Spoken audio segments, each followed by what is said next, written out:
और जैसा आपने कहा है, हम लोग भी सब लोग चुनाव में लग गए हैं एक तरह से।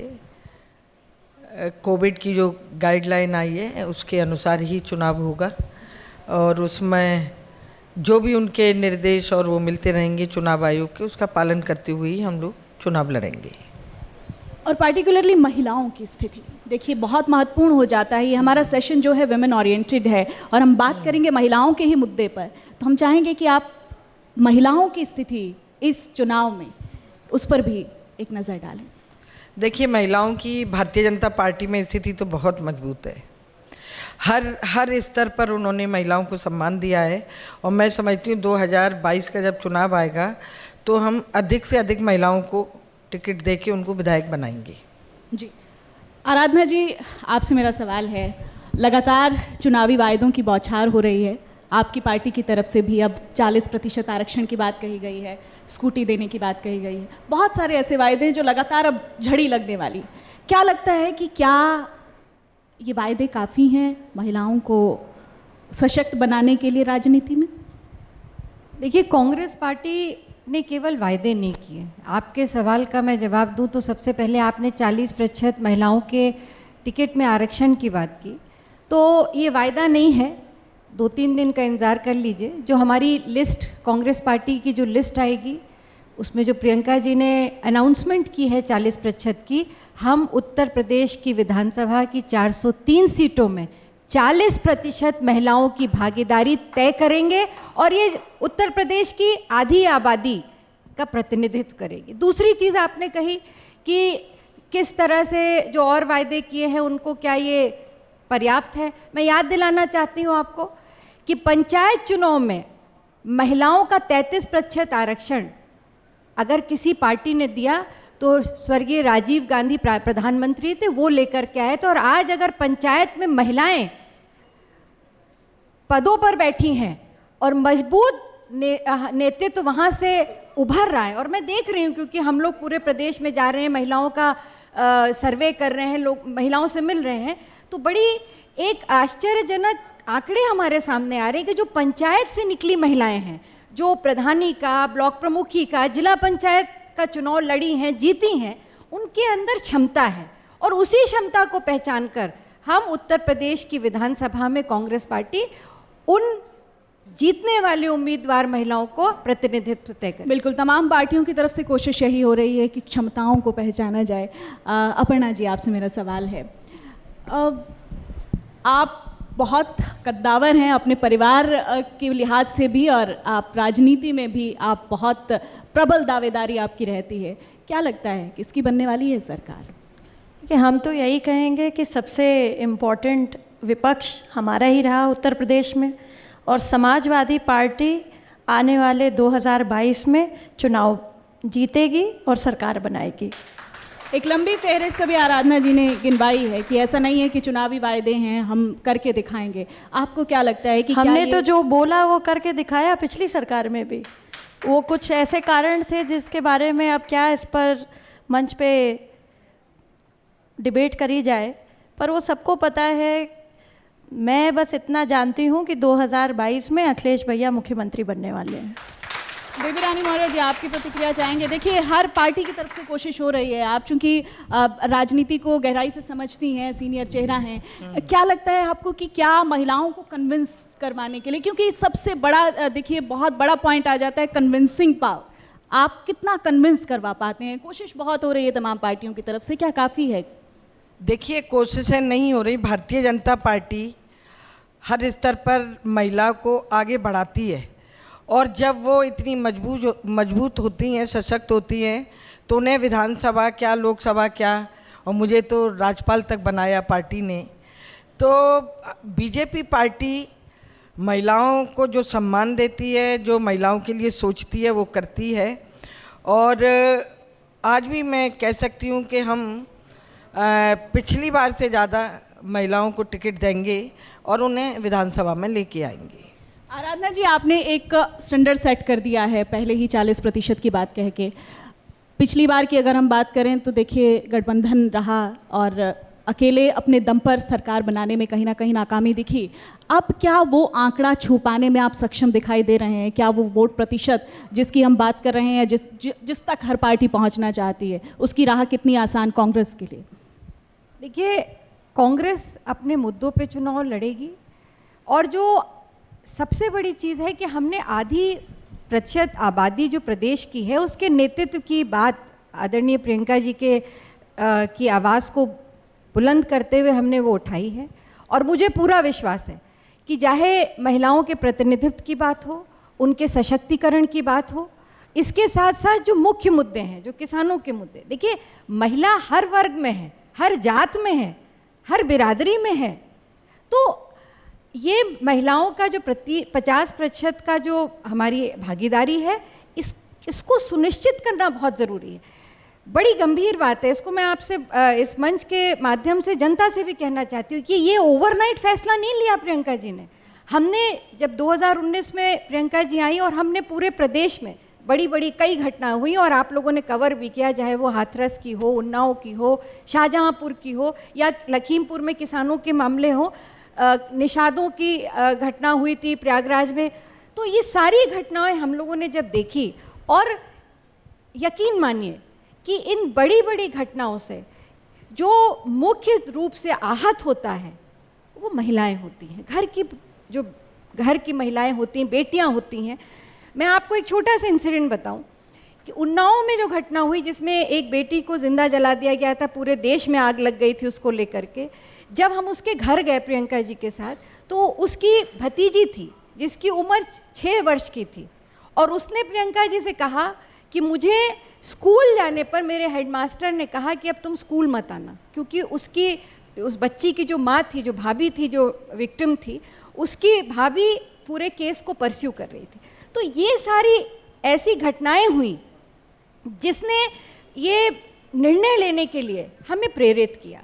तो ये ओवरनाइट नहीं था। तो हम 40% महिलाओं को टिकट देंगे, इसके साथ साथ जो किसानों के मुद्दे हैं, नौजवानों की बेरोजगारी के मुद्दे हैं, और प्रदेश में जो महंगाई है, इन सब मुद्दों को लेके कांग्रेस पार्टी पूरी ताकत से, हमारी पूरी ज़मीन की तैयारी है, संगठन हमारा खड़ा है, हम उसको लेकर के जाएंगे। देखिए अपर्णा जी, हम लगातार देख भी रहे हैं, अगर ग्राउंड पे भी बात करते हैं तो प्रियंका गांधी लगातार एक्टिव नज़र आ रही हैं। लड़की हूँ, लड़ सकती हूँ, बहुत सारी ऐसी कैंपेन हैं जो लगातार चल रही हैं। इसको किस तरीके के चैलेंज के तौर पर देखते हैं? क्योंकि पिछले अगर हम चुनाव की बात करते हैं तो जैसा कि पहले भी मैंने कहा कि राहुल गांधी और अखिलेश यादव मिलकर ही चुनाव लड़ पाए, लेकिन अब चूंकि अब परिस्थितियाँ अलग हैं, अब हालात अलग हैं, तो अब की जो परिस्थितियाँ हैं, अब जो मुद्दे हैं, उनको आप किस तरीके से देख रही हैं एक चैलेंज के तौर पर? देखिए, मैं समझती हूँ कि जब अखिलेश भैया और कांग्रेस का गठबंधन हुआ था तो वो एक फॉर्मूला था, उसको यूपी ने एक्सेप्ट नहीं किया। उस चीज़ से बहुत कुछ सीखने को मिला। संयोग से उस इलेक्शन में मैं भी लड़ रही थी, बहुत सारी चीज़ें हुई थी, पर मैं बस इतना जानती हूँ कि महिला सशक्तिकरण और महिलाओं के बारे में बातचीत ये सिर्फ चुनाव के समय या फिर कभी इस तरीके के जो केस हमारे सामने आते हैं, जो भयावह परिस्थिति दिखाते हैं, समाज का दर्पण है ये केस। चाहे कहीं लड़की जलाई जा रही हो, रेप हो रहा हो, डोमेस्टिक वायलेंस हो, मैं तो ये कहूँगी कि एनसीआरबी के डेटास चेक कर लीजिए। जब से यहाँ उत्तर प्रदेश में ये सरकार है तब से 65% जो है डोमेस्टिक वायलेंस के केस बढ़े हैं। रेस्ट ऑफ द आंकड़े क्यों छुपाए गए, क्यों नहीं केस रजिस्टर हुए? होम मिनिस्ट्री को बोलना पड़ रहा है बार बार कि क्यों नहीं केस रजिस्टर हो रहे। ये बड़ा दुर्भाग्यपूर्ण है। सरकार किसी की भी हो, पिस तो महिला रही है ना उसमें, और ये तो हज़ारों साल से चला आ रहा है। तो मैं तो ये कहूँगी कि हमेशा से चुनाव के ही समय पार्टियों को क्यों याद आता है कि बच्ची है या लड़की है वो लड़ सकती है, या बेटी बचाओ बेटी पढ़ाओ। अरे भाई सब दिन पढ़ाओ ना, सिर्फ चुनाव के समय क्यों पढ़ा रहे हो? क्यों चुनाव के समय महिलाओं की याद आती? नहीं, ऐसा नहीं है कि चुनाव के समय भारतीय जनता पार्टी को नहीं याद आती।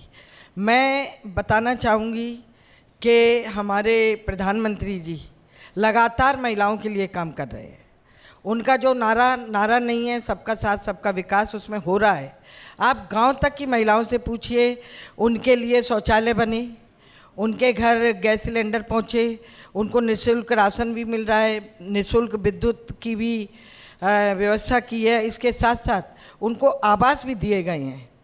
ये केवल हम कहते नहीं हैं, करते हैं।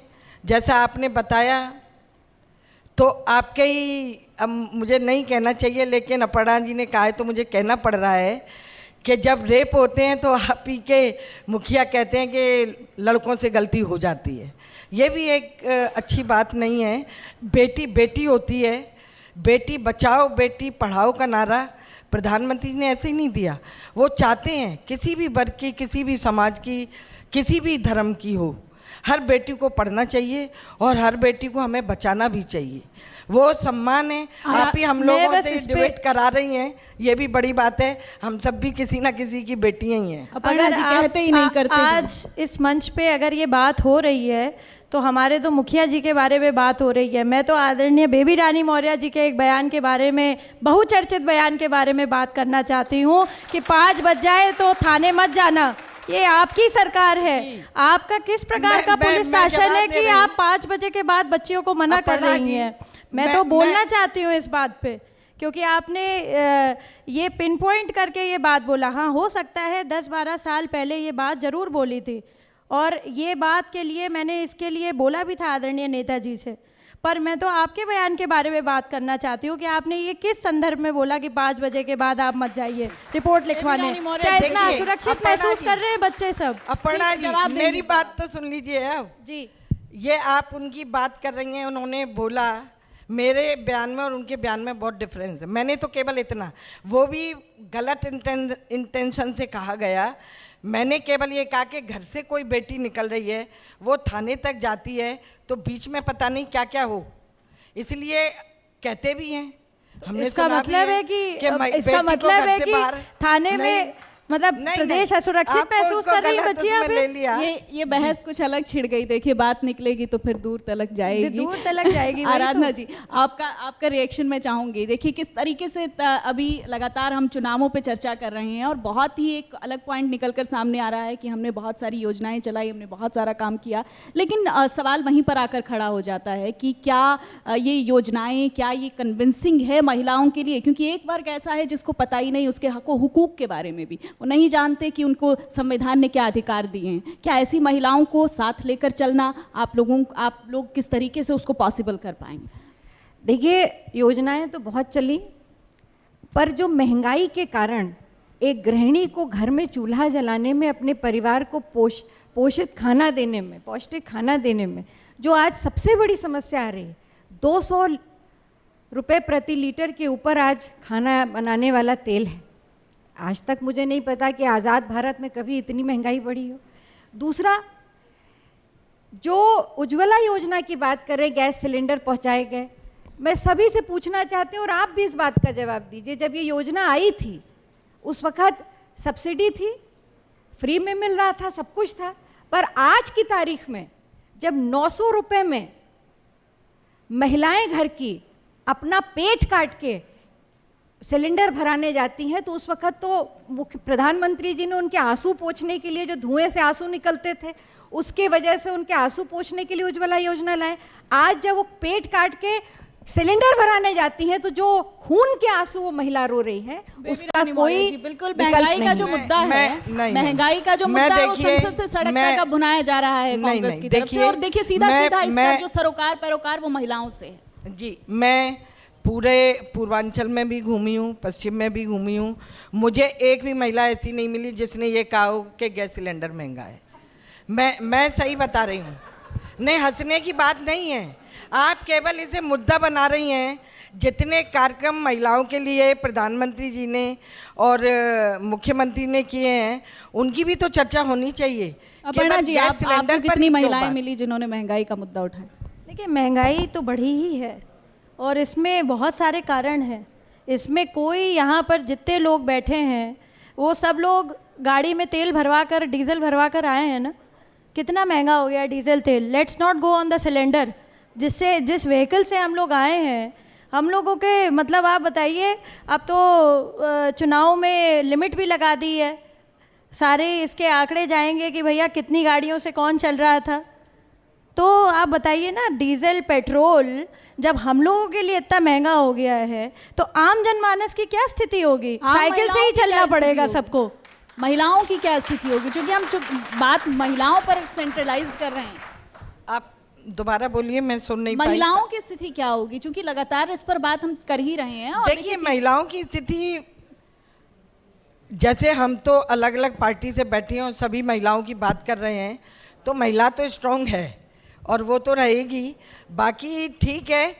और डीजल पेट्रोल की बात आई है तो ये तो इंटरनेशनल रेट जब तय वहाँ से होते हैं वही नीचे तक आते हैं। पर फिर भी मैं तो यही कहूँगी कि महिलाओं के लिए हमें और अधिक कार्य करने हैं, महिलाओं को हमें और मजबूत बनाना है। उनके लिए जितना भी संभव हो सके हर पार्टी को काम करना चाहिए। हमारी पार्टी भी कार्य कर रही है, आप लोग भी की भी पार्टी काम करे, मैं तो इतना ही कहूँगी। आराधना जी, आप महिलाओं का चूंकि हम लगातार जिक्र कर ही रहे हैं, आपने प्रियंका गांधी को मुख्य चेहरे के तौर पर अब लगातार उभारना शुरू कर दिया है और वो दिख भी रहा है लगातार, वो ग्राउंड जीरो पर जिस तरीके से पहुंच रही हैं। क्या लगता है इसका एक महिलाओं पर अलग इम्पैक्ट पड़ेगा? चूंकि एक विमेन जब फेस बनकर उभरता है तो उसका एक अलग इम्पैक्ट तो आता है। आपकी पार्टी इसको किस तरीके से देख रही है? बिल्कुल, प्रियंका जी के प्रति जो महिलाओं का एक विश्वास दिखाई दे रहा है वो ग्राउंड पे दिख रहा है। और हमने कहा ही नहीं, हमने किया भी है। मैं याद दिलाना चाहती हूँ, जो उन्नाव की घटना हुई थी उसमें कौन आरोपी था? भारतीय जनता पार्टी के सिटिंग विधायक आरोपी थे और उनके खिलाफ पूरी सरकार उनको बचाने में लगी थी। और मैं आभार व्यक्त करना चाहती हूँ सर्वोच्च न्यायालय का, जिन्होंने इंटरवीन किया। उनके सर्वोच्च न्यायालय के इंटरवीन करने के बाद सरकार मजबूर हुई, एफआईआर हुई और सीबीआई को केस, आज भी वो मॉनिटर्ड केस है और वो जेल में है। पर किसने संघर्ष किया सड़क पर? प्रियंका गांधी ने किया। जितनी भी घटनाएं हुई, हाथरस की घटना आप सब जानते हैं किस तरह से राहुल जी प्रियंका जी को रोकने का प्रयास किया, सबने टीवी चैनलों पे देखा, कितनी मैन हैंडलिंग हुई उनके साथ। पर मैं आपको एक बात बता रही हूँ, कांग्रेस पार्टी ने हमेशा इस देश में महिलाओं के प्रतिनिधित्व की बात कही, चाहे वो 33% आरक्षण हो। देश को पहला महिला प्रधानमंत्री किसने दिया? इंदिरा गांधी जी के रूप में कांग्रेस पार्टी ने दिया। इस देश को पहली राष्ट्रपति किसने दी महिला? प्रतिभा पाटिल जी के रूप में कांग्रेस पार्टी ने दी। पहली लोकसभा स्पीकर, पहली डिप्टी स्पीकर नजमा हेपतुल्ला जी के और मीरा कुमार के रूप में किसने दी? इस देश को पहला महिला मुख्यमंत्री भी अगर किसी ने दिया सुचेता कृपलानी के नाम पर, तो कांग्रेस पार्टी ने दी। कांग्रेस पार्टी इस विरासत को लेकर के चल रही है। महिलाओं को सशक्तिकरण केवल हमारा मैनिफेस्टो नहीं है, बहुत बड़ा हमारा सवाल तमाम है। राजनीतिक पार्टियों की तरफ से उठता है ना कि विरासत को लेकर तो आप चलते हैं, लेकिन साथ ही साथ पारिवारिक विरासत को भी लेकर चलते हैं। एक वंशवाद की राजनीति भी दिखाई देती है। अपर्णा जी, आप इसका जवाब देंगे? मैं बस इतना कहना चाहती हूँ कि बार बार इस प्रकार के आप अगर सवाल कर रही हैं या इस प्रकार के कोई भी आरोप मढ़ने की कोशिश अगर सपा पे करता है, तो मैं बस इतना कहना चाहती हूँ कि हर एक को इस लोकतंत्र में बढ़ने की आज़ादी है। अगर डॉक्टर का बेटा डॉक्टर बन सकता है तो नेताजी के भी पुत्र दोबारा मुख्यमंत्री बन सकते हैं। लेकिन ऐसे में जो आम महिलाएं हैं, जो महिलाएं चूल्हे चौके तक हैं, उनको आगे ले जाने की जब बात की जाती है, तो जब इस तरीके से ही राजनीति का परिदृश्य चलता रहेगा तो फिर उन आम महिलाओं की भूमिका का क्या? मैं तो ये कह रही हूँ कि आप सपा की लिस्ट देखिए ना, जितने भी ब्लॉक प्रमुख हैं, या महिलाओं की बात कर रही हूँ मैं, या ग्राम प्रधान अभी जो हुई हैं, वो किसी का कोई बहुत इम्पोर्टेंट पॉलिटिकल बैकग्राउंड नहीं था, क्योंकि नेताजी ने स्वयं संघर्ष किया है, स्वयं ये पार्टी बनाई है, किसी बाप दादा के राज का हमने नहीं ले लिया। तो अगर हमारे बच्चे बढ़ना चाहते हैं, या हमारे पास कोई कार्यकर्ता आता है या कोई गरीब महिला आती है जिसमें संघर्ष करने की चाह है, कौन ऐसा आप बताइए ना, फूलन देवी को किसने एमपी बनाया? नेताजी तो थे। उसको सब लोग बोलते थे डकैत है, ये है, वो है, किसने बना दिया? ही वॉज द फर्स्ट कि वो महिला है, उसने बहुत संघर्ष किया है। क्या क्या लोगों ने उस समय नहीं कहा, इसीलिए हम लोगों के ऊपर ये लगता है कि ये तो गुंडा राज चलाते। नहीं, हमने उस महिला को बनाया एमपी जो कि सच में उस लायक थी, उसने बहुत संघर्ष किया था अपने जीवन में। महिलाओं के संघर्ष की बात कर रही हैं बेबी रानी मौर्य जी, क्या लगता है कितनी महिलाओं को राजनीति में परिणाम मिल पाता है इस संघर्ष का? देखिए, संघर्ष का परिणाम तो मिलता है, और महिला अगर ईमानदारी से राजनीति करती है वो गरीबों की, दलितों की, और जो हमारी ग्रामीण अंचल तक की महिलाएं उनके विषय में भी वो संघर्ष लेके चलती है तो आगे बढ़ती है। और मैं तो लगातार संघर्षों में ही जी हूँ और आज उसी के कारण शायद मैं यहाँ पर हूँ। मेरा तो केवल इतना कहना है कि हर महिला को जो राजनीतिक सोच रखती है, जो राजनीति में आना चाहती है, जो समाज की सेवा करना चाहती है, उसको राजनीति में आना चाहिए और उसे आगे बढ़कर टिकट भी मांगने चाहिए, चाहे वो लोकसभा हो, विधानसभा हो, जिला पंचायत हो, सरपंच हो, प्रधान हो, हर स्तर पर उसको आगे आना ही चाहिए। और हम सबको भी मिलके, भले ही अलग अलग पार्टियों से हैं, उनका सपोर्ट करना चाहिए। अब की बार जो 300 प्लस की राह है वो कितनी आसान रहने वाली है? बिल्कुल, राह तो देखिए कभी सरल नहीं होती, हमेशा कठिन रहती है, चाहे हम राजनीति करें चाहे किसी अन्य क्षेत्र में हो। तो हम लोग भी ये मान के चल रहे हैं कि भारतीय जनता पार्टी सरकार बना रही है और जो हमारा पिछला नारा था 300 पार का, इस बार भी हम उसी नारे को लेके चल रहे हैं कि 300 पार आएंगे। अब आप तीनों से मेरा एक बहुत छोटा छोटा सवाल होगा, क्योंकि वो राजनीति से इतर होगा। आराधना जी, मेरा आपसे सवाल पहले, आप जब राजनीति में आई तो किस सोच के साथ आई? क्योंकि बहुत सारे लोग, बहुत सारी महिलाएं आप जैसे राजनेताओं को देखकर आगे बढ़ने के सपने संजोती हैं। तो मैं चाहती हूँ कि राजनीति से इतर एक एक सवाल ऐसा हो जाए जो उनके जीवन में कोई दिशा दे जाए। मुझे एक सौभाग्य मिला कि मैं ऐसे पिता की विरासत लेकर के आई थी जिन्होंने 40 वर्ष राजनीति में एक सशक्त, ईमानदार और मजबूत नेतृत्व दिया कांग्रेस पार्टी को, मेरे पिता प्रमोद तिवारी जी ने। और मैंने देखा किस निष्ठा के साथ उन्होंने अपनी विधानसभा रामपुर खास की सेवा की, पार्टी की सेवा की, उत्तर प्रदेश की जनता की सेवा की जब वो सरकार में थे। वही मेरे रोल मॉडल थे, आज भी वही मेरे रोल मॉडल हैं। और मैंने अपने पिता से विरासत में बहुत कुछ लिया, सेवा ज़रूर ली उनसे। उनका जो सेवा भाव था, उनकी निष्ठावान उनकी राजनीति थी, उसी को लेकर के मैं भी आगे बढ़ना चाहती हूँ। और आभार व्यक्त करती हूँ रामपुर खास की जनता का, जिसने 2 बार मुझे नेतृत्व करने का मौका दिया। और मैं ये वायदा करती हूँ कि मैं जिस ईमानदारी से आई हूँ राजनीति में, जिस सोच के साथ, मैं उसी सोच के साथ जब तक रहूंगी, ईमानदारी से अपने क्षेत्र की जनता की सेवा करूंगी, पार्टी में निष्ठावान सिपाही की तरह काम करूंगी और प्रदेश के लिए समर्पित रहूंगी। अपर्णा जी, बेबाकी आपके स्वभाव में है, फिर राजनीति ही कैसे? मैं देखिए बहुत ही अच्छे पढ़े लिखे मिडिल क्लास फैमिली से बिलोंग करती हूँ। सौभाग्यशाली मानती हूँ अपने आप को कि आदरणीय नेताजी की बहू हूँ। पर नेताजी ने मुझसे एक ही बात कहा कि अगर तुम समाज सेवा करो चाहे राजनीति करो, मगर जीवन में जो लोग गरीब हैं, जो लोग दबे हैं, जो लोग पिछड़े हैं, और पिछड़े से मतलब है सिर्फ जाति के आधार पर ही नहीं, फाइनेंशियल उससे भी अगर पिछड़े हुए हैं तो उनकी मदद करो और निस्वार्थ होकर के करो। बेबी रानी मौर्य जी, एक छोटा सा संदेश उन महिलाओं के लिए जो राजनीति में आना चाहती हैं, आपके अनुभव के आधार पर। देखिए, मेरा सपना था बचपन से ही कि मैं राजनीति में आऊँ। मैं दलित समाज से आती हूँ और एक मोहल्ले में मेरा घर था जहाँ बहुत ही गरीब लोग रहते थे। मैंने उनसे ही राजनीति सीखी। ये इतने गरीब हैं, दलित हैं, पीड़ित हैं, इनकी सुनने वाला कोई नहीं है, कोई इनकी आवाज़ बने। तब से मेरे मन में एक ये था कि मैं राजनीति में आके इनकी मदद करूंगी और मैंने उस सपने को संजोए रखा। और इसी के तहत मैं 95 में आगरा की मेयर बनी पहली, और मैंने उन लोगों के लिए इतना कार्य किया है कि उसके कारण ही मैं फिर आगे बढ़ती गई। कोई भी महिला, मैंने पहले भी कहा था, कोई भी महिला अगर राजनीति में आना चाहती है तो उसे गरीबों के लिए, दलितों के लिए, पिछड़ों के लिए सोच के आगे बढ़ना चाहिए। अगर उसकी ये सोच रहेगी तो वो आगे बढ़ेगी और वो नेता भी रुबाई के साथ मैं इस सेशन को समाप्त करना चाहूँगी कि महिलाएं तो मुर्दों को जिला सकती हैं, चाहे तो हिमालय को हिला सकती हैं। यह देश वह देश है जहाँ माताएं भगवान को गोदी में खिला सकती हैं। बहुत बहुत शुक्रिया आप सभी का इस सत्र में हमारे साथ जुड़ने के लिए। For more such videos, subscribe to the NewsX YouTube channel, hit the bell icon.